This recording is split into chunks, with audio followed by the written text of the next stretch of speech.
ڕۆژێک پێغەمبەری خوا صلی الله علیه وسلم لە نێو کۆڕی یارانیدا دانیشت بوو فەرمووی ئێستا کەسێک دێتە نێوتانەوە ئەهلی بەهەشتە. پیاوێکی هەژار و ڕووتەڵە و پێخاوز بەبەر هەیوانی مزگەوتەکەی پێغەمبەری خوادا صلی الله علیه وسلم تێپەڕ بوو. ئەو کەسەی کە فەرموودەکە دەگێڕێتەوە دەڵێ شوێنی کەوتم تا بزانم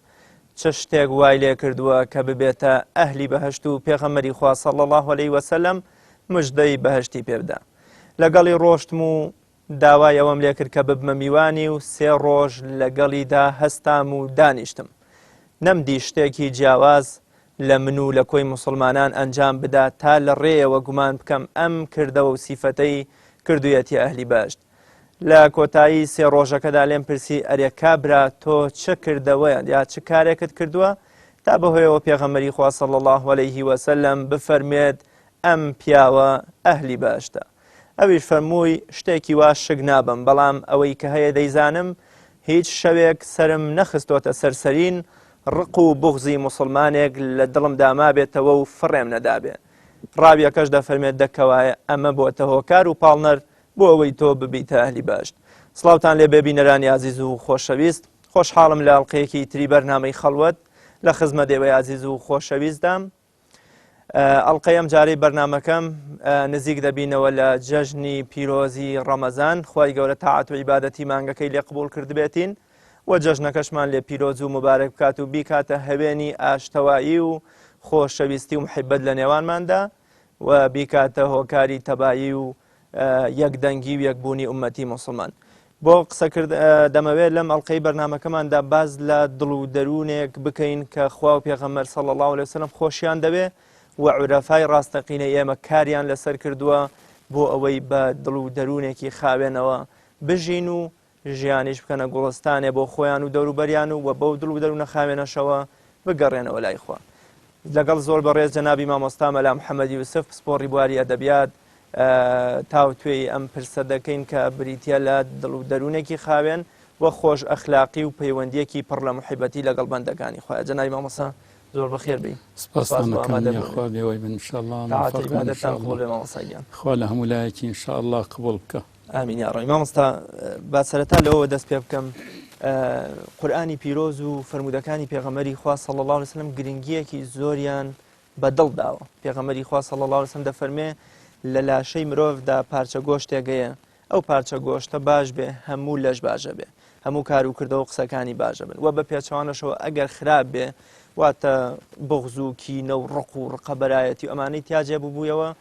لەش و ئەوەش کە لەش هەنگاوی بۆ دەهابێ هەر خراپ و ناقۆڵا دەبێ. پێم خۆشە لەم بارەیەوە سەرنجی جەنابتان هەم وەکو زانایەکی ئاینی هەم وەکو عارفێکی نێو عیرفانی ئیسلامی قسەم بۆ بکەین. بەڵێ. بسم الله الرحمن الرحیم. پێشەکی ئەمەیە بە شعرێک بەرنامەکەمان دەست پێ بکەین. بە ناوی خوای بەهێزی دانا کە پایەی بوونی گەردوونی دانا، خوایە کە دڵی پڕ ئارامیە هەر کەس کە دانی بەبوونی دانا. ئیلاها خالقا پەروەردگارم، ڕەحیما منعیمی ئامرزگارم، سەری شاهانی عالەمگیر چه حەدی لە قاپی تا بڵێ من تاجدارم. ئەڵێن هەر یەک بە ڕەسمی بەندەگی تۆ شەهەنشەه تۆی ئەمن عەبدێ هەژارم. بەڵێ هەروەکو جەنابەت باست کرد کە دڵ و دەروونی ئینسان ئەگەر پاک بوو چاک بوو ڕەفتارەکانی هەڵس و کەوتەکانیشی هەموو باشە بێ. قەتعەن دڵ و دەروونی خراپ بیر لە خراپە بکاتەوە هەموو ئەعزاکانی ئەو ئینسانەش هەر خراپ دەبێ. و ئەخلاق و ئاکاری باش خوای گەورە پێغەمبەری خوا صلی الله علیه وسلم بەو گەورەیە کە هەیە بە ئاکاری باش تعریفی کردووە. ئەفەرمێ أعوذ بالله من الشیطان الرجیم وإنك لعلى خلق عظیم. یعنی بەڕاستی ئەم ئایەتە ئەگەر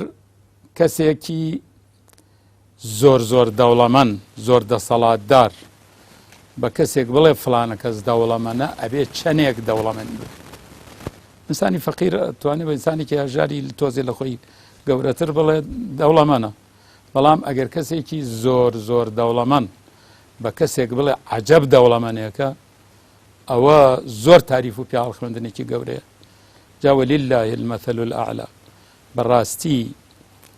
کەسێک خاوەنی ئەم کەون و کائیناتە تعریفی بکا و پەسنی بڵێ ئەبێت چەنێ گەورە بێ. ئەویش بەو تەکیداتەی کە لە ئاەتەکە هەیە ئەفەرمێ وئینەکە لەعەلا خولق عەظیم. ئینە بۆ تەحقیقە، لامەکە بۆ تەکیدە، عەظیم بۆ گەورەیە. ئەڵێ بەڕاستی ئەی پێغەمبەری خوا عەلەیهی سەلات وەسەلام تۆ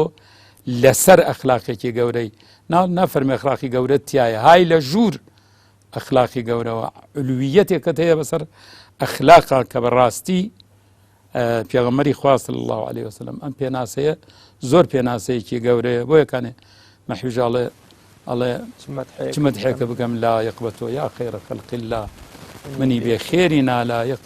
کە جوبریل سەناخوان. ئەڵێ جوبریلیش بە ناوی خواوە پەسنی پێغەمبەرە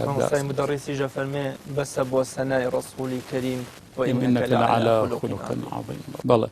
ئەمجا هەر خوای گەورە لەبارەی ئەخلاق شیرینی و ڕەفتاری باش و ئەوەی کە ئینسان ئەگەر کەسی خراپەیشی لەگەلا کرد چاوپۆشی لێ بکات و گوێی پێنەدا بە خراپەکەی ئەو وە لێبوردەیی هەبێ دیسان خوای گەورە پەسنی ئەو کەسانە ئەکا و ئەفەرمێ والكاظمين الغيظ والعافين عن الناس. ئەو کەسانە کە ڕقی خۆیان نەخۆنەوە. ڕق خواردنەوە ئەوەتانێک کابرا کەسی خراپەی لەگەلاکە ئەشتوانێت دەسەڵاتی هەیە بتوانێت تۆڵەی لێ بکاتەوە، بەڵام لە هەمان کاتە تۆڵەشی لێ ناکاتەوە، ڕقەکەی خۆی ئەخواتەوە. ئەوە خێر و ئەجر و پاداشێکی زۆر زۆر گەورەیە و لێبوردنیشان هەیە لە خەڵک. ڕەحمەت لەو شاعیرەی کە ئەڵێ مەسنەویە، ئەڵێ جارێک مەسنەوی ئەڵێت کەسێک لە شارێکی گەورە بە ڕۆژە بە چرایەکەوە ئەگەڕا، وتی کاکە بۆچی ئەگەڕێ؟ وتی وەڵڵا بزانم پیاوێک پیاکەم. کاکە بەم ڕووناکیە و ئەم هەموو خەڵکە و هێشتا پیاوێکی باش شک نابەی؟ وتی من پیاوێکم ئەوێ لە دوو حاڵەتا پیاو بن. ئەڵێ دوو حاڵەتەکە وتی وەقتی خەشم و وەقتی شەهوەت مەردک و تالبێ مەردەم دەوانم کوو بە کوو. ئەوەل کاظمین الغەیظا بیرم کەوتەوە. ئەڵێ وەقتی خەشم و وەقتی شەهوەت مەردک و لە وەختی تووڕەییە و لە وەختی ئارەزووە، ئیتر هەموو ئارەزوەکان، ئارەزووی جنسی بێ، ئارەزووی دەسەڵاتداری بێ، ئارەزووی تۆڵە لە خەڵکردنەوە بێ، ئارەزووی خۆبەزل زانین بێ، ئینسان واز لەو شەوەت و ئارەزوانە بێنێ. لە کاتی تووڕەییە و لە کاتی ئارەزووە پیاو کووە تالبێ مەردەم دەوانم کوو بە کوو. من خوازیاری پیاوێکم کێو بە کێو بە شوێنی ئاگەڕێم بزانم ئەی دۆزمەوەوە چاوم پێیەکەوێ. جا بە حەقیقەت لە وەختی تووڕەییە ئینسان وەختێک کە تووڕە بێ کوفرەکان عەوزە بیلله، جا ڕابردووی خۆی مەسووتێنێ. لە وەختی تووڕەییە تەلاقە خوات و دوایی گوێشی ناداتی. لە وەختی تووڕەییە خۆشەویستترین کەسی دڵیەشێنێ هەرگیز ئاشنا بێتەوە لەگەلیە. لە وەختی تووڕەییە ئینسان پیاو ئەکوژێ، کاری خلاف ئەنجامەدا. نازانم وڵا لەم وڵاتە بەڕاستی ئەم مەسەلەی تووڕەبوون و ئەوانە لەسەر شتێکی زۆر سادە ئەبینی کابرا باوکی خۆیە کوژێ، برای خۆیە کوژێ، دراوسەی خۆیە کوژێ. بەڕاستی تاوانێکی زۆر زۆر گەورەیە و خوای گەورە تعریفی ئەو کەسانە ئەکا کە ڕقی خۆیانە خەخۆنەوە و چاوپۆشیان هەیە لە خەڵک. و لە فەرمودەیەکە پێغەمبەری خوا صلی الله عليه وسلم ئەفەرمێ ما من شيء أثقل في ميزان المؤمن يوم القيامة من حسن الخلق. واتە هیچ شتێک نییە کە قورستر بێ لە ترازووی عەمەلی ساڵحی ئینسانی ئیماندار لە ڕۆژی قیامەتە لە ئەخلاقی شیرین، هەڵسوکەوتی باش. بەڕاستی هەڵسوکەوتی باش خەڵک زۆر وا ئەزانن پیاوی ساڵح و پیاوی باش ئەو کەسەیە زۆر نوێژەکە یا زۆر زیکر ئەخوێنێ یا زۆر قورئان ئەخوێنێ. ئیتر ئەگەر لە وەختی تووڕەییە هەزار کاری خلافکە، ئەگەر سەر نەدا لە هەژار و فەقیرێ، گەر یارمەتی هەژار و فەقیرێکیش نەدا وا ئەزان ئەوە پیاوی باش. بەڵام لە ڕاستیدا پیاوی باش بریەتێ لەو کەسە کە لەگەل ئەو ئەعمالە ساڵحانە کە پەیوەندی لەگەڵ خوا هەیە لەگەڵ خەڵکی خوای شاباش بێ و باشترین جۆری پەیوەندی لەگەڵ خەڵکی خواکەوە زۆر گرنگە. من بێڵێ بە تایبەتی ئێستا ئێمە لە مانگی مبارەکی ڕەمەزانە خەڵک لەم مانگیشا تقریبان زەکاتە دەن و یارمەتی هەژار و فەقیرە دەن. باشترین جۆری پەیوەندی لەگەڵ خەڵکە یارمەتیدانی خەڵکە بە ماڵ و دارایی کە بە ئاسانی ئەمە قسەی سعدیە من نایڵێم چونکان دەجار قسەیەک من بیڵم لەوانێ عیب بێ بەڵام بڵم سعدی فەرموویەتی ئەڵێ کەسی وا هەیە بە دیناری چوخەر دەرگیل بمانند ڤەرە الحەمدی بخواهی سەد بخوانند. داوای دینارێکیان لێکەی وەکو وڵاخێ بکەوێتە ناو قوڕ ناتوانێ بێتە دەرەوە داوای الحەمدێکی لێ بکە سەدت بۆ خوێنی. هەر سعدی ئەڵێ ڕەحمەتی خوای لێبێ ئەڵێ کابرا کوڕێکی نەخۆش بوو پیان وتیان شتێکی بۆ بکە ختمی قورئانێکی بۆ بکە حیوانێکی بۆ سەر ببڕە ئەڵێ دوایی وتی وەڵا حیوانەکان دوورن و بە زەحمەت ئەگەنەوە دەستمان بەڵام قورئان خوا فەرمێت قورئان مەهجور کراوەی وای دووری لێ گیراوە نەوەڵا قورئانەکەی بۆ بخوێنی. ئەڵێ کابرا وتی ئەزانی بۆچی وای وت چونکە حیوانەکان لە ناو دڵیایەتی قورئانەکە لەسەر زمانیەتی. مهم ئەوەیە کە ئینسان لە دڵەوە پەیوەندی بکە لەگەڵ خەڵکە وەیەکانی پێغەمبەری خوا صلی الله عليه وسلم فەرمووی ما من شيء أثقل في ميزان المؤمن يوم القيامة من حسن الخلق وباشترين أخلاق الشيرين أو تاني إنسان تەنها چەماندنەوە و سەلام لێکردنیش حسنی خولق نییە لە هەمان کاتە کە دەسەڵاتت هەیە ئەزانی ئەم کەسە کە تۆ لە بەرامبەریەوە دەستغیتە سەرسنگت هەژار و فەقیرە برسیەتی تۆ تا ئێوارە سەلامی لێکەی نرخێکی ئەو تۆی نییە چاکتر ئەوەیە بە ماڵ و داراییەکەت یارمەتی بدەیت کە ئەوە لای من زۆر زۆر گرنگە. و ئەبوو هورەیرە ڕزای خوای لێبێ ئەجێڕێتەوە فەرمێ سئل رسول الله صلى الله عليه وسلم عن أكثر ما يدخل الناس الجنة قال تقوى الله وحسن الخلق. پرسیاریان کرد لە پێغەمبەری خوا صلی الله عليه وسلم فەرمووی عەرزیان کرد زۆرترین شتێک کە ئینسان بخاتە باشەوە لە ڕۆژی قیامەتە چییە؟ فەرمووی تەقوا پارێزکاری لە دەستورەکانی خوا. ئەلبەتە کەلیمەی تەقوا شتێکی عامە تەقوا بریەتیە لە دوورکەوتنەوە جێبەجێکردنی فەرمانەکان دوورکەوتنەوە لە گوناه و تاوانەکان. ئەگەر وەختیش نەگرین تەقوا وازان ئیبن عومەرە فەرمێ جارێکیان ڕۆشتین بۆ حەج برسیشمان بوو گەیشتین بە شوانێک وتمان بە شوانەکە وتمان حیوانێکمان پێ بدە ئێمە برسیمانە و ئەمانەوێ سەری بڕین و گۆشتەکەی بخۆین. وتی وەڵا داوای لێبوردنم هەیە من ئەم حیوانانە هیەکێکی ترن من شوانم. وتیان جا باشتر تۆ ئەڵێیت تۆ معلوم لەگەڵ خاونەکەتا لەگەڵ ئاغاکەتا خراپە نەکردووە بڵێ گورگ خواردی پارەیەکیش دەسەکە بێ و مشکلەیەکیش نابێ. وتی سبحان الله کابراوتی ئەتوانم خاوەنەکەم بخڵەتێنم ئەی خوا خاوەنیم کەون و کائیناتە چاوی لەوە نییە کە من درۆەکەم ئەو تاوانەکەم. ئەوە ئیبن عومەر فەرمی ئەمە تەقوایە. تەقوا بریەتیە لەوە هاهنا لە دڵ و دەروونایە. بەڵێ ئیتر لە دوایە ئیبن عومەر فەرمی وەڵا ئێمە پیاوە بەڕێزە بکەوینە شوێنی بزانین وتی عەبدی کەسێکم ڕۆشتن بە شوێن یا خاوەنەکەیان دۆزیۆ و بە پارەیە کڕیان ئازادیان کرد ڕوویان کردە عەبدەکە وتیان پارێزکاری و تەقوا لە دنیا ڕزگاری کردی لە عوبودیەت لە عەبدایەتی خەڵک و مێدەوارین لە جەهەنەمیش ڕزگار بکە. جا ئەوەیە پێغەمبەری خوا صلی الله عليه وسلم فەرمووی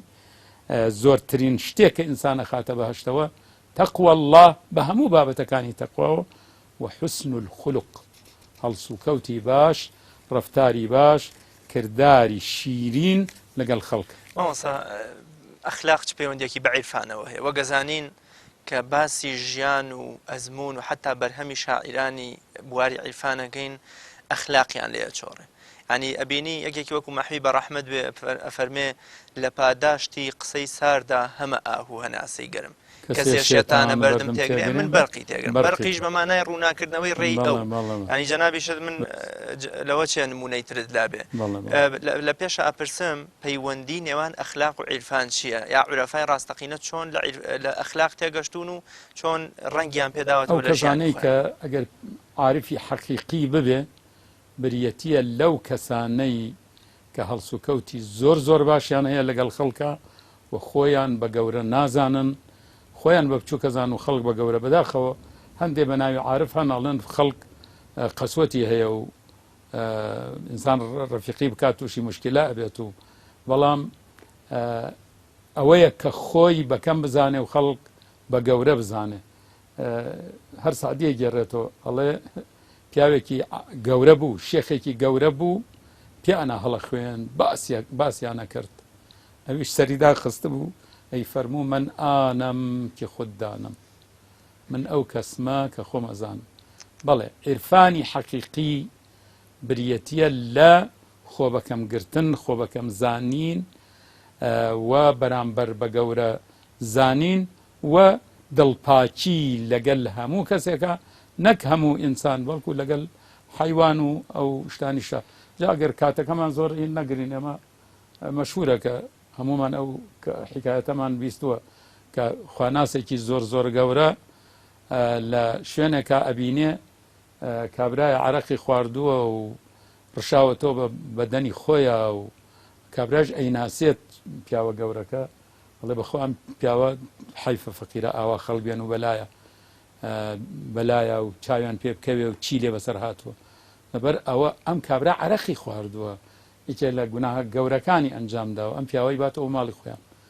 جلەکانی بۆ شۆرێ قاتی جوان کاتە بەری شەو خزمەتێکایتە چونکە ئەویش گەرم عەرەقی خواردووە تۆ تەخت بۆیە خەوێ بەیانی هەڵەسێ خەڵکی سنەو ئەوانە بێ بەیانی هەڵەسێت خاوەن ماڵەکە ئاغاحمەی ناوبێ تەماشا کاڵێ ئەو ئاغاحمە و من چاکەم لێرە چۆن چاکەی جەنابەت ئێوارە داوەتی ئێمە بوویت و ئەم جارە ئیتر ئێمە لە خزمەت تا بووین و ئیسەژەوە بەیانیە و کاتی نان و چای خواردنەوە ئەمانە ئەویش بیری لێ کاتۆ دوێنێ چی کردبوو ئەم جاڵاوێن ئاغاحمە نەخێر ئەڵێ ئیتر ئەوە بوو بە مقەدیمەیەک بۆ تەوبەی هەمیشەیی ئەو پیاوە لەو دەقیقەوە تا ئەو ڕۆژەی مرد تەوبەیەکی حەقیقی کردووە عارفی ڕاستەقینە ئەو کەسانن ڕەفتار و هەڵس و کەوتیان نەک لەگەل پیاوی کەسانی باشە تۆ بەجایە ئەڵێ شاعیر ئەڵێ تۆکەی ئەگەی بە پلەپایی ئەوانە هەر ئەم دوورکان نوێژەکەیت و ئەوش بە سەد پەرێشانیەوە ئەوانە پیاوانی گەورن کە لەگەل کەسی زۆر خراپە ڕەفتاریان ئاوایە لە دوایی شار ڕەفتارە شیرینەکان ئەبێتە هۆی تەوبە و پەشیمانی کابرا هەر دیسان سادیە گێڕێتەوە ئەڵێت جارێک شەیخێک پیاوێکی گەورە لە مزگەوتا دانیشت بوو کوڕی پاشایەک بەسەر خۆشی خۆی کرد بە ناو مزگەوتا جنێ و نەما بە شێخەکەی نادا بە مرید و مەنسوبەکانی نەدا ئەم جارە ئیتر بە جنێوەیەکی زۆر چووە دەرەوە ئیتر عادەتی مرید و مەنسوب ئاوانە قوربان ئەوە بۆچی دوعای لێ ناکەی بیبەی بەم ناخی عەرزا ئەویش وتی خوای ئەم کوڕە وەزعی چەندێ باش و خۆشە خوای ئەم خۆشیە لێ تێک نەدەی دیسان کابرا خەڵکە کەوتیان بەخوا قوربان ئەمە شتێکی دوعایەکی ناڕێک بوو ئەم کابرا عەرەقی خواردبوو ئەم کابرا هاتووەتە ناو مزگەوت بە شێوەیەکی ناشیرین جنێوی بە تۆدا جنێوی بە ئێمەدا ئیسا تۆ دوعای خێری بۆکەی ئەوش فەرمی تۆ لە قسەکان ئێوە لە قسەکان من حاڵی نابن من ئەڵێم خوا بکە ئەمە خوا هیدایەت بخاتە دڵیەوە تەوبە بکە و پەشیمان بێتەوە خێرخوازێک ئەچی ئەم حیکایەتە جەرد وەلای کابرا ئەڵێ شێخ لە دوای ئەو هەموو جنێوانە کە تۆ پێدا ئاوای کرد ئەڵێت دوایی شێخی بان کرد هەر لە عینی ڕۆژە دوایی فەرمووی قوربان ئەوە تەوبە بێ پەشیمانم لە گوناهەکانم ئەڵێ ئەو ڕۆژە ئەو نەکوپە عەرەقیان ڕشت بوو ئاوەڕۆکان هەمویان سەرخۆش بوون بوو بە هۆی تەوبەکردن و پەشیمانی ئەو پیاوە ئەم دڵپاکیە ئەو ڕەفتار باشیە نەک لەگەل ئینسانی باشە بەڵکو لەگەل خراپترین ئینسانە ئەبێتە سەبەبی تەقوا و پارێزکاری و تەوبەی بەرامبەرەکان بەڕاستی بۆ یەکانی پێغەمبەری خوا صلی الله عليه وسلم ئەفەرمێ إن المؤمن ليدرك بحسن خلقه درجة الصائم القائم ئێستا لەمانی ڕەمەزانین ئەلان ئەم شەویش ئەکرێ 27 مانگ بێت وەکو بڵێ شەوی قەدرە و عیبادەت لەم شەوە زۆر گەورەیە هەموو جۆرە عیبادەتێک بەداخەوە لەم دیسانەوە ئەڵێم خەڵک هەمیشە عیبادەت بۆوە زانێ ئەگەر لە مزگەوتا قورئان بخوێنێ نوێش بکات بە عیبادەتی ئەزانێ بەڵام ئەگەر ئائیم شەو بچێت چەندین ماڵی هەژار و فەقیر بەسەرکاتەوە یارمەتیان بە ممکنە بە عیبادەتی نەزانێ بەڵام بەخوا گەورەترین عیبادەت بريتي لو حديث فرمي إن المؤمن لا يدرك بحسن خلقه درجة الصائم القائم إنسان إيمان دار برفتاره سكوتي باشي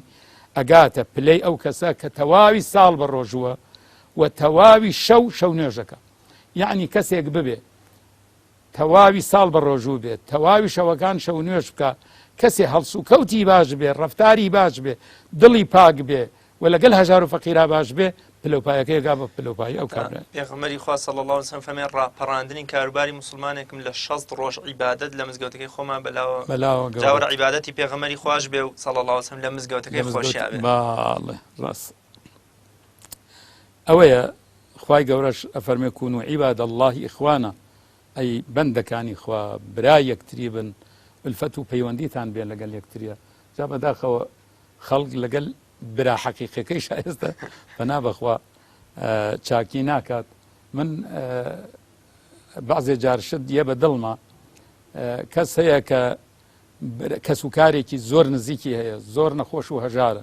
پێویستی بە یارمەتیدانە پێویستی بەوەیە بچێت یارمەتی با بۆ لای دکتۆر پێویستی بەوەیە ممکنە فەقیر بێ هەندێک خواردن حەز لێ کات لە کاتی نەخۆشینەکە یارمەتی بدا بەڵام هیچ یارمەتی نا قسەیشی لەگەڵ ناکە بەڵام قوربان وەختێک کە تعزیە بێت بە تەسبیحێکی درێژە وەکو تەسبیحەکەی جەنابەت ئەم جارە جووتێک کڵاشی کردوتە پێی و ئەوەت قاتێکی ڕانکوچۆغەی تایبەتی هەیە بۆ ئەو تعزیانە و لای دەرگا وێسا و دەستەنێتە سەرسنگی و بەخوا کاکامە درۆیە بخوا فەرمێ ئەوە برابن بەڵام برای ڕاستەقینە لەگەل هەموو کەسێکا برابن لەگەل برا حەقیقەکانیشتانە باش بن من بەم مناسبەتەوە عەرزەکەم لە ئاینی ئیسلامە یارمەتیدان و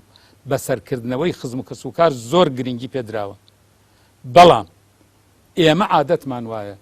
خەڵک بەسەرەکەینەوە کەسوکاری خۆمان بەسەر ناکەینەوە لە ناو خەڵکەکەیش ئەوانی کە بەسەریانەکەینەوە ئافرەتەکان کەمتر بەسەرەکەینەوە مەسەڵەن تۆ چیتە دێیەک شارێک لەوێ خوشکی پیاوێک و ئافرەتێکەن لە نزیکیا لە تۆ پلیان وەکو یەکواتانێ دەجارە چیتە ماڵی پیاوەکە جارە ناچی ماڵی ئافرەتەکە پێی خۆشترە و منوە ئازانم ئەوە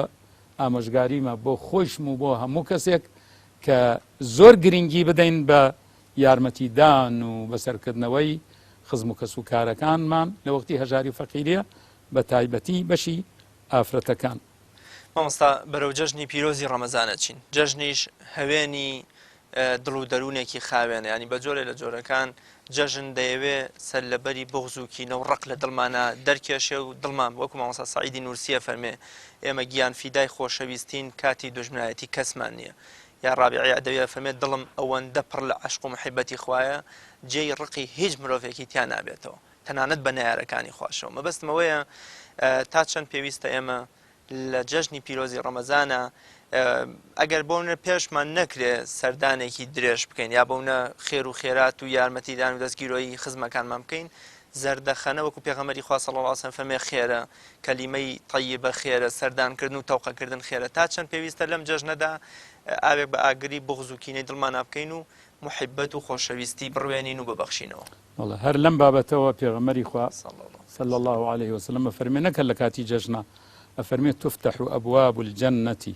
يوم الاثنين والخميس فيغفر لكل عبد لا يشرك بالله شيئا أفرمي درقاي بهشت همو روجاني كي دو شمو بين شما أكريتوا خواي قورا لهمو بنديك كهاول بخوا دانا نيت خوش دبي إلا رجل بينه وبين أخيه شحناء إلا كسيق نبي كلبيني أو برادريك يا دوستيك يا رقو كينيك هبي خوايف قورا فرمي فيقال أنظروا هذين حتى يصطلحا واتأم دوانا ليقرين بابتي ليبردنا كان يعني باز مكانو توماريان مكان للريزي أو كساناك ليان خوشبم با صلحي بين خوان مكان أو وقتا من ليان خوشبم أو تاني لحديثي كتريشا أفرميتك وكو جنابتا فرميكاتي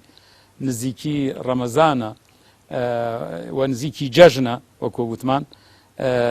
كسي واهي خزمو كسكي دووری لێ ئەگرێ وەکو وتم لەگەڵ خەڵکا باشە لەگەڵ خزم و کەس و کارەکەی زۆر باش نییە و ئەگەر لەگەڵ کەسێکیشان ناکۆچی هەبێ فەرمێ لا يحل لمسلم أن يهجر أخاه فوق 3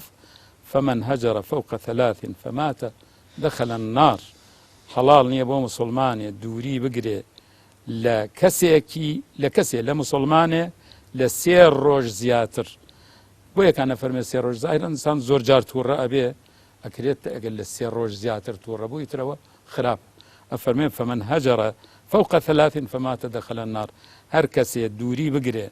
لە مسلمانێک زیاد لە 3 ڕۆژ و بمرێ چێتە جانم ئەلبەتە ئەم بابەتانە دووری گرتنە لەسەر ماسائیلی دنیایی و شتی مادی و ئەو شتانە دووری گرتن لەسەر ئەوە کە بەگوێی دینداری ناکە ئەوانە ئەم بابەتانە زۆر ناگرێتەوە هەزار ڕەحمەت لە سعدیش ئەڵێ 1000 قەوم چی بیگانە ئەس خدا باشد فیدای یەک تەنێ بیگانە کاشنا باشد 1000 قەوم کە لەگەڵ خوا بێگانە بێ بە قوربانی بێگانەیە کە لەگەڵ خوا ئاشنا و دۆسایەتی هەبێ جا لەو حەدیسە ئەفەرمێ وخەیڕوهما من بدأ بالسلام و باشترین کەس لەو دوانە کە ناکۆچیە لە بەینانەیە ئەو کەسەدانێ کە لە پێشە سەلامەکە ئەکات ئەوەتانێ لە حەدیسێکی تریشا فەرمێ لن تدخلوا الجنة حتى تؤمنوا ولن تؤمنوا حتى تحابوا أفلا أدلكم على شيء إذا فعلتموه تحاببتم أفشوا السلام بينكم أفرمي ناچنە بەهەشتەوە تا ئیمانتان نەبێ ئیمانی حەقیقیتان بۆ حەسێب نییە تا یەکتریتان خۆش نەبێ جا بەداخەوە زۆر کەس خەڵکی خۆش ناوێ نەک لەسەر هیچ هەر لە خۆی کەسێکی خۆش ناوێ ڕقێتی لێ و ئەفەرمێ پێتان بڵێم شتێک هەیە ئەگەر بیکەن یەکتریتان خۆشەوێ ئەفشوا السلام بەینەکم سەلام بڵاوە پێ بکەن لەگەڵ یەکتریە هەوڵ بدەن پێغەمبەری خوا صلی الله عليه وسلم خەڵک محاولەیانە کرد سەلامی پێش سەلامی بخەن نێهێشت هەوڵی ئەدا ئەو لێ پێشە سەلامەکە بکات ئەوتانێ لە فەرمودەیەکیشە تریشە ئەفەرمێت بەڕاستی ئەوە کە وتمان دیسان جەژنە و خوا مسلمانان لەم بەڵاو ناڕەحەتێک کە ئێستا هەیە هەموو لایەک بپارێزێ فەرمێ ما من مسلمين يلتقيان فيتصافحان إلا غفر لهما قبل أن يتفرقا زۆر کەس هەیە وازانێ عیبادەت هەر نوێژکردنە هەر قورئان خوێندنە هەر زیکر خوێندنە ئەی کاکە مەحەبەت و ئولفەت لەگەڵ خەڵکە کە مەحەبەت وتم بابەتی زۆری هەیە باشترین جۆری مەحەبەت یارمەتیدانە بە ماڵ لە دوای ئەویشە پەیوەندی دۆسایەتی ئولفەت وەفی کەماش ئەفەرمێ ئەگەر بەدەم کەسێکەوە پێ بکەنی بۆ سەدەقەیە ئەفەرمێ هیچ دوو مسلمان نییە بگەن دوو مسلمانێ نییە بگەن بە یەک تەوقە بکەن لەگەڵ یەکە ئللا خوای گەورە بەڵام بەڕاستی ئللا خوای گەورە لیان خۆشە بێ لە پێشی ئەوەی کە لە یەک جا بنەوە زۆر باش مامۆستا بە چەند نمونەیەک لە شعر و بەرهەمی عورەفای ڕاستەقینە وەربگرین کە لەگەڵ دۆست و نەیارە چۆن ژیاون چۆن بیریان کردەوە چۆن هەوڵیان داوە تەعامل بکەن شێخ نەجمەدینی کوبرا یەکێک لە ئەولیا گەورە زۆر زۆر گەورەکان ڕوباعیەکی هەیە بەڕاستی زۆر بەلەزەتە کە بەندە وەریشم گێڕاوەتە سەر کوردی ئەو فارسیە ئەفەرمێت دوشمنێ مارە سەعادەت یار بات دەرجەهەن ئەز عۆمر بەرخوردار بات هەرکی خاری ئەفگەنە دەڕاهێما خارێما ئەندەڕەهەش گولزار بات ئەڵێ یاخوا دوژمنەکانم بەختیاری یارمەتی دەریان بێ و دۆستیان ببێ لە دنیا لە تەمەنی خۆیان کەڵک وەربگرن و استیفادە بکەن هەر کەسێ درکێک خاتە بەرپێی من یاخوا هەچی درکە لە بەرپێی ئەوە بێ بە گوڵزار جاوە بەندەش وەرم گێڕاوە ئەڵێ دوژمنم یاخوا هەر بەختیار بێ ساغ و سەلیم و دڵ بێ ئازار بێ هەر کەس درک و داڵ دانێ لە ڕێما درک و داڵ لە ڕێی ئەوە گوڵزار بێ جوانە مەحبەکەی خۆشمان ڕەحمەتی یادی بەخێر و ڕەحمەتی خوای لێبێ بەڕاستی وەکو هەوێن واتانێ بۆ هەموو قسەیەک ئەڵبەتە وەکو جەنابتان ئەزانن مەحوی پارچە شارەکانی و دیوانەکانی دوو بەشە دیوانی کوردیشی هەیە دیوانی فارسیشی هەیە دیوانە کوردیەکەی مامۆستا مەلا کەریم و کوڕەکانی خوا جەزای بەخێران باتۆ شەرحیان لێ کردووە و ئەوان نەبوو نایە ئیتر خەڵک لێی تێ نەئەگەیشتن بەڵام بەشە فارسیەکەیشی یەک دیوانی تەواوە و شەرح نەکراوە، بەڵام بەندە بە لوتفی خوا شەرحێکی کوردیم لێ کردووە و ناوی چییە وەکو تۆ بڵێ؟ بەزمی حزورە. هەر لەو پارچە شارە مەحویەکە ئەفەرمێ باونی کوبەدێ خەلقی جەهەن جملە بە میهرم ئەبرێ کەرەمەم بەرگول و بەرخار بگیریم. بە ئەڵێ لەگەڵ چاک و خراپی خەڵکی دنیا من بە مەحەبەت و بە ئولفەت. جا چەنێ تەشبیهەکەی جوانە، من ئەڵێ هەورم، هەوری کەرەم و بەخششم. هەور کە ئەبارێ بەسەر گوڵە، ئەبارێ بەسەر دەڕکیشە. باونی کوبەدێ خەلقی جەهەن جملە بە میهرم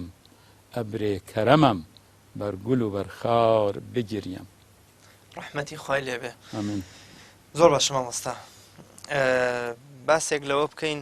کە خەڵک هەیە نەگەر لەگەڵ دوژمنە، لەگەڵ دۆستەکانیشیان، لەگەڵ هاو ئاینەکانیانە، لەگەڵ هاوڕێکانیانە، لەگەڵ هاو بنەماڵەکەی خۆیان بغز و کینەی هەیە. بۆ منە کاک ئەحمەدی موفتیزادە ڕەحمەتی خوای لێ بدە فەرمێ بەخوا قەسەم خۆم بە شەرمەزا دەزانم لە تەحیاتی نوێژا بڵێم ئەسەلام عەلەینا وعەلا عیباد الله الصالحین کەچی ڕقم لە موسڵمانێک بێ تەنها لەبەرەوەی کە لە حیزب و مەذهبەکەی من نییە. مەبەستمەوەیە کە قورئانی ژە فەرمێ ئینەمە المؤمنون ئیخوة فأصلحوا بین ئەخەویکم واتقوا الله لعلکم ترحمون. تا چەند پێویستە ئەگەر ئێمە عورەفا تەنانەت ئەڵێم من حەزەکەم دژمنەکەم ئەوەی کە دڕکیشی بۆ داناوم، وەکو چۆن پێغەمبەری خوا صلی الله علیه و سلم بەرامبەر بە ئەبوو لەهەب و خێزانەکەی هەر ئەچوو دڕکوشتەکانی لە ئابرد، ینی کاردانەوەیەکی نەبوو بەرامبەریان. تا چەند پێویستە ئێمە ئەگەر هەر قەرارە لەگەڵ دژمنەکانیشمانە خراپ بین، با لەگەڵ هاو ئاین و هاوڕێ و هاوسێکانمانە بە موحیبەت و بە ئولفەت بین. بەڵێ وەڵا بیرخستنەوەیەکی زۆر چاکە، بەڕاستی گرفتێکی زۆر گەورە لە دنیای ئێمە هەیە. هەر مسلمانە، ئەم مسلمانە لەبەر بابەتی جۆرا و جۆر ئەڵێ من سۆفیم غیرە سۆفیم خۆش ناوێ، ئەڵێ من دەروێشم غیرە دەروێشم خۆش ناوێ، ئەڵێ من لەم حیزبە ئیسلامیام ئەوانی ترم خۆش ناوێ، ئەڵێ من لەوی ترام ئەوی ترم خۆش ناوێ. بەڕاستی ئەمە بەلای منەوە دەردێکی کوشندەی زۆر خراپە و ئەزانم شەیتان ئیسراحەتی کامیلی کردووە. چونکە ئینسان کەسێکی خۆش نەوێ سیرکە چ گوناهێک لە خۆشنەویستن پێیا بێ. خوا ئەفەرمێ ئەبێ خۆشی بێ تۆ خۆشی ناوێ ئەمە گوناهێک. خوا ئەفەرمێ ئەبێ ناوی بە خراپە نەبەی غەیبەتی ئەەکەیت، ئەمە گوناهێکی تر کە غەیبەتکردن خوای گەورە وای داناوەکو ئەوەتانێ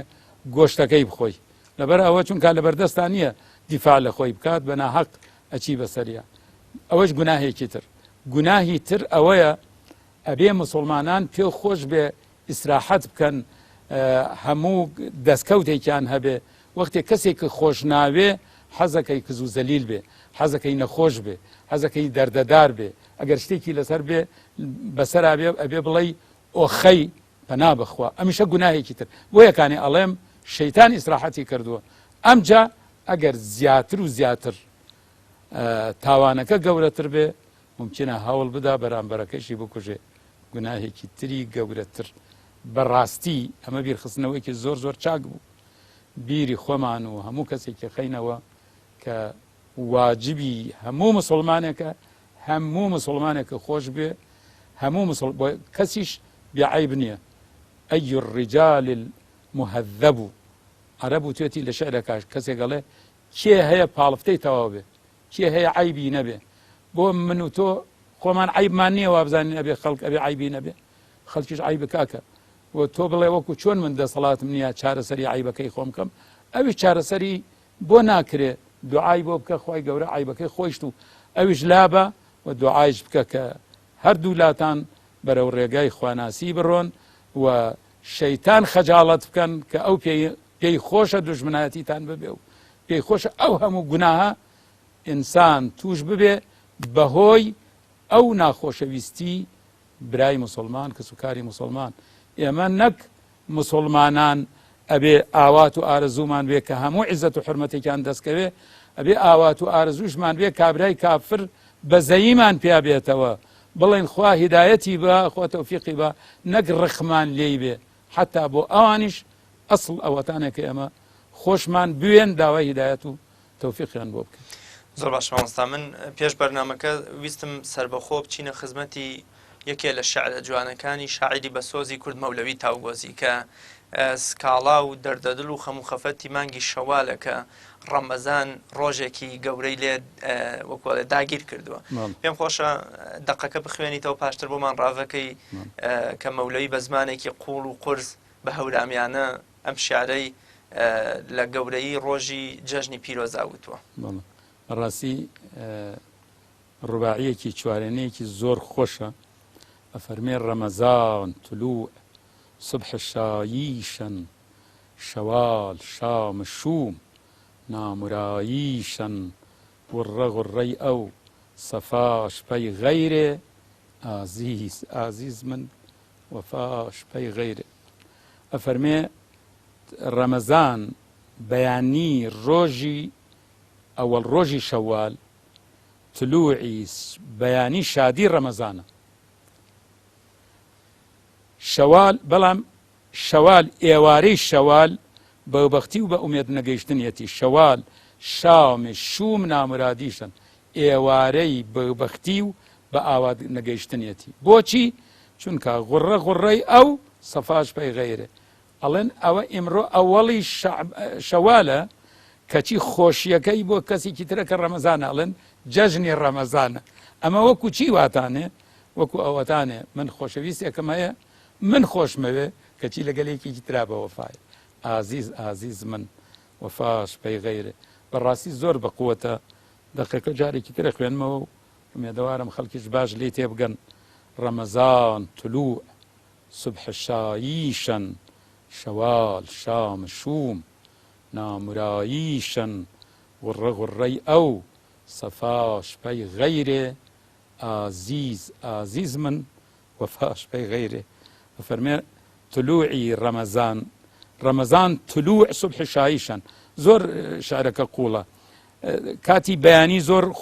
خۆشە. ئەم جارە طلوعی بەیانی شادیەتی ڕەمەزان بەڵام شەوال ئێوارەی بەختی و بە ئومێد نەگەیشتنیەتی. ئەو وەکو ڕۆژ واتانێ ئەم وەکو شەوی تاریک واتانێ. بۆچی؟ چونکە غڕە غڕەی ئەو سەفاش پەی غەیرێ. ئەوەڵەکە ئەوەڵی شەوالە کەچی خۆشیەکەی بۆ ڕەمەزانە. ئەمە وەکو چی واتانێ؟ ئازیز ئازیز من وەفاش پەی غەیرێ. ڕەحمەتی خوای لێبێ. مامۆستا تا چەند پێویستە ئێمە جەژن لە کاڵا و خواردن و وەکۆڵێ کەمالیات و جوانکاریەکانی ژیانە کورد نەکەینەوە. جەژن حکمت و فەلسەفەکەی چییە؟ ئاین جەژنی چۆن وێنا کردووە؟ عورەفات چۆن چێژیان یان بوونە سوودیان لەم ساتە وەرگرتووە کە توانین بڵێن خاڵی بوونەوەی دڵە لە وابەستەیەکانی دنیا و خاڵی بوونەوەی دڵە لە بغز و کینە بەرامبەر ئەوانی دیکە. سەر لە نوێ هەڵدانەوەی پەڕەیەکی سپیە کە جەژن پێمانی ئەبەخشێ. ئایا بۆ نمونە ئەوەی کە ناو ماڵ بڕازێنینەوە و ئەوەی کە جلوبەرگێکی گرانبەها و ئەوەی کە خۆمان قۆز بکەین و جلوبەرگێکی جوان بەڵام دڵمان هێشتا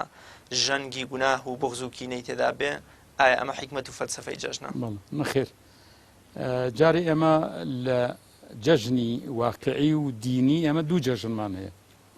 جەژنی قوربانمان هەیە، جەژنی ڕەمەزانمان هەیە. جەژن بۆ گەیشتن بە ئاوات و ئارزوویەکی زۆر زۆر گەورەیە و سەرکەوتنێکی گەورە.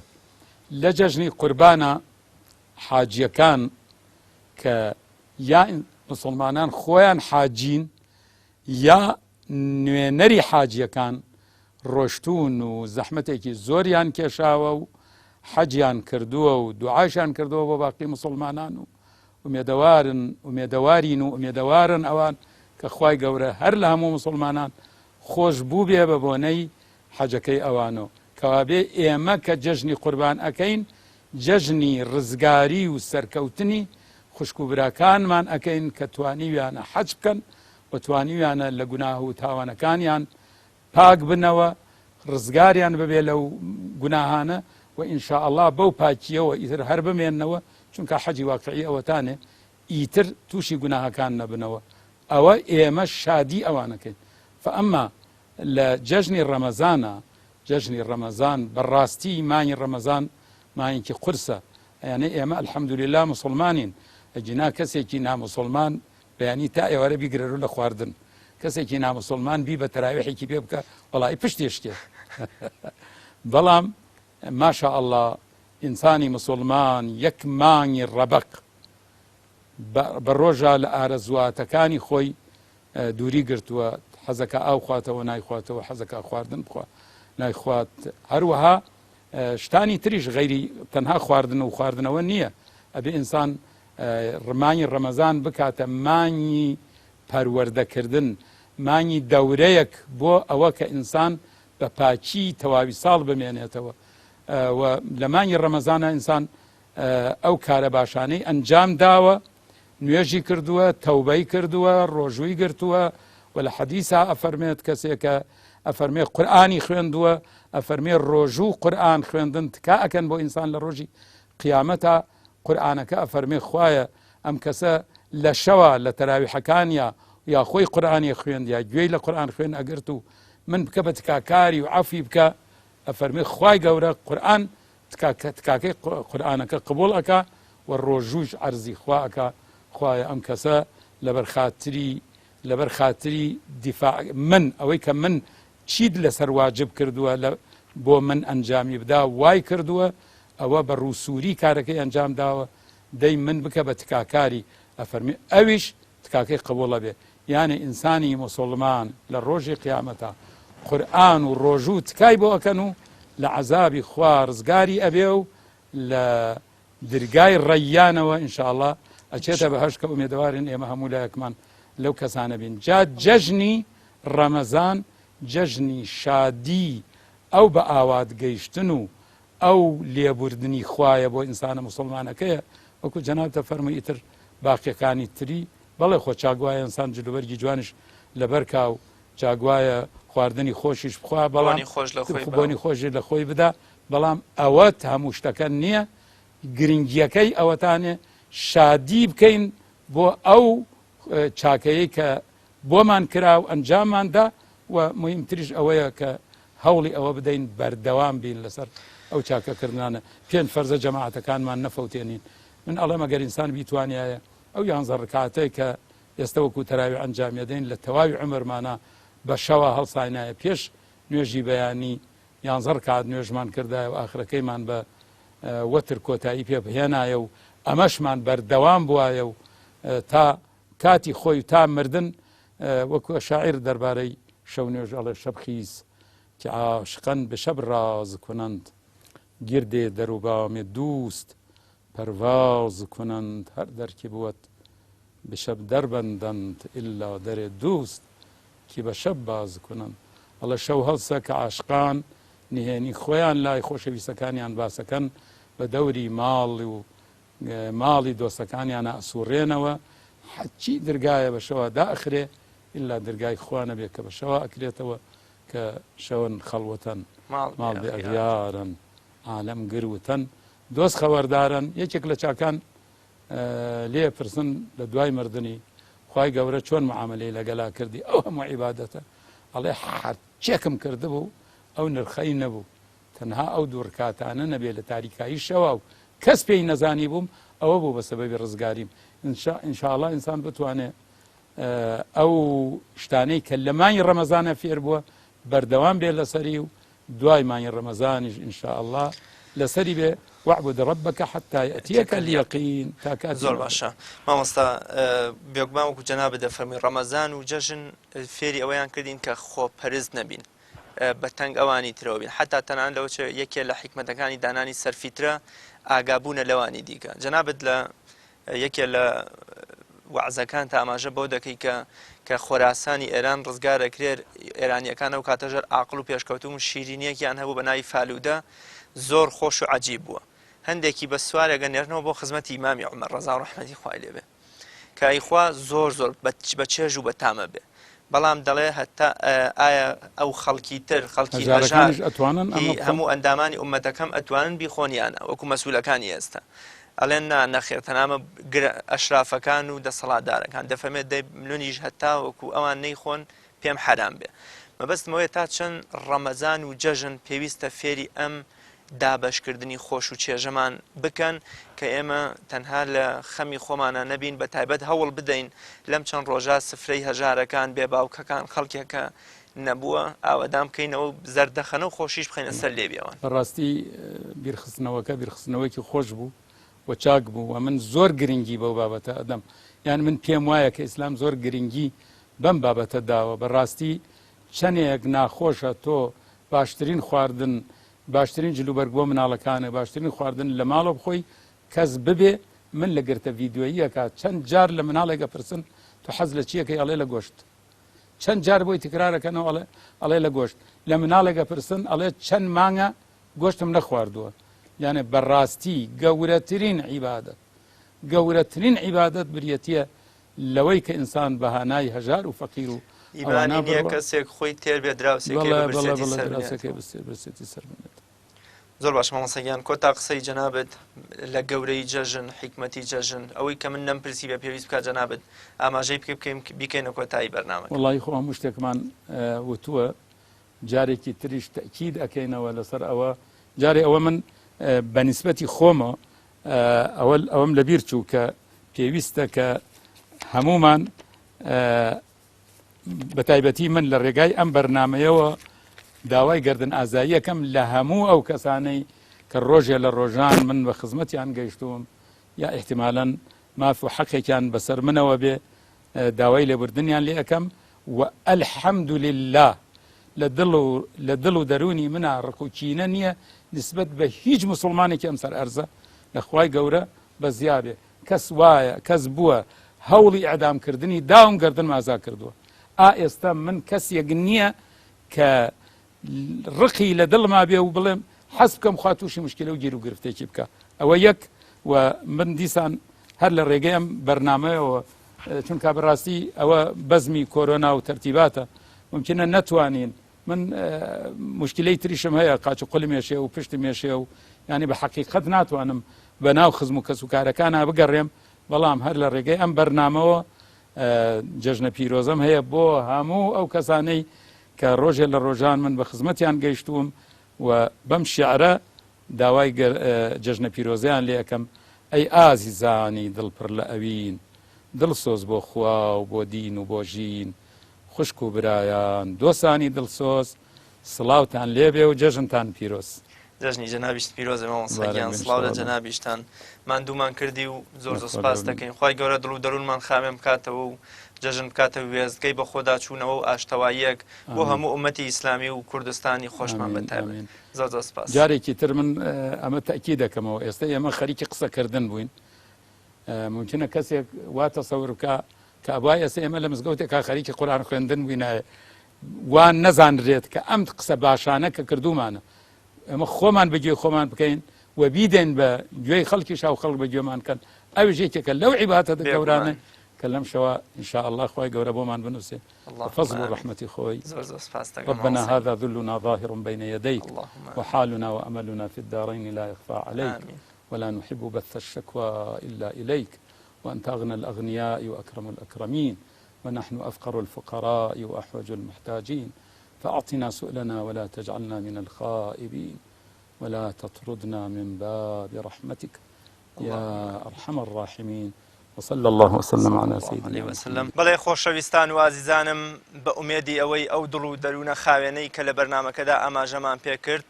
خوای گەورە بە نسیبی هەموو لایەکمانی بکا و بەو دڵ و دەروونە خاوێنەشەوە بچینە نێو جەژنی پیرۆزی ڕەمەزانەوە.